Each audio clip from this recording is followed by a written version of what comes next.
Guillaume, bonjour. Vous Bonjour, êtes Guillaume. en pleine forme?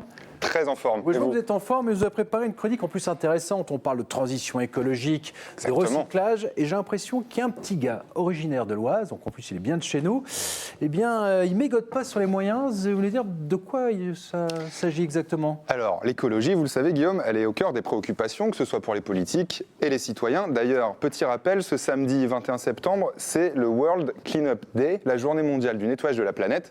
Et donc, il y a plein d'événements qui se passent en France, à l'international et dans la région, évidemment. Et donc, je vous invite à vous rendre sur worldcleanupday.fr pour vous inscrire ou pour participer aux événements qui se déroulent près de chez vous. Alors, selon vous, Guillaume, quel est l'un ou plutôt l'une des plus grosses pollueuses de la planète? On a parlé parfois, vous savez, du plastique, vous savez, les petites pailles en plastique. Mais je pense que c'est peut-être autre chose. Allez, la cigarette peut-être. Exactement. Alors chaque année dans le monde, c'est des chiffres qui donnent le vertige, 4300 milliards de mégots de cigarettes sont jetés dans les rues, Ah oui, quand même. soit 137 000 mégots par seconde, et en France, on parle de 30 milliards de mégots. Alors c'est des chiffres complètement incroyables et alarmants, mais certains essaient de trouver une solution.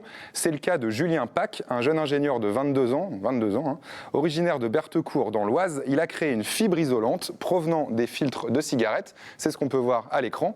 Alors de cette fibre, Julien obtient de longues bandes que l'on peut voir sur les photos également. Et avec ces bandes, il vient de créer une doudoune qu'il souhaiterait commercialiser. Alors il faut 3500 mégots pour obtenir une doudoune comme celle-ci.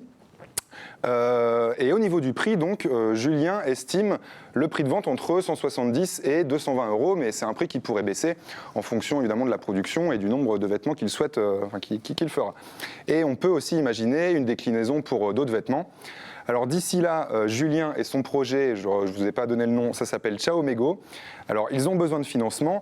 Le jeune Picard a lancé une cagnotte le 5 septembre sur KissKissBankBank avec l'objectif de récolter 5 000 euros en 60 jours. Et avec ces 5 000 euros, il pourra acheter du matériel un peu plus professionnel, parce que là, comme il dit, c'est un peu du do-it-yourself. En tout cas, félicitations donc à ce jeune ingénieur de 22 ans du département de l'Oise qui donc crée des doudounes à partir des mégots de cigarettes.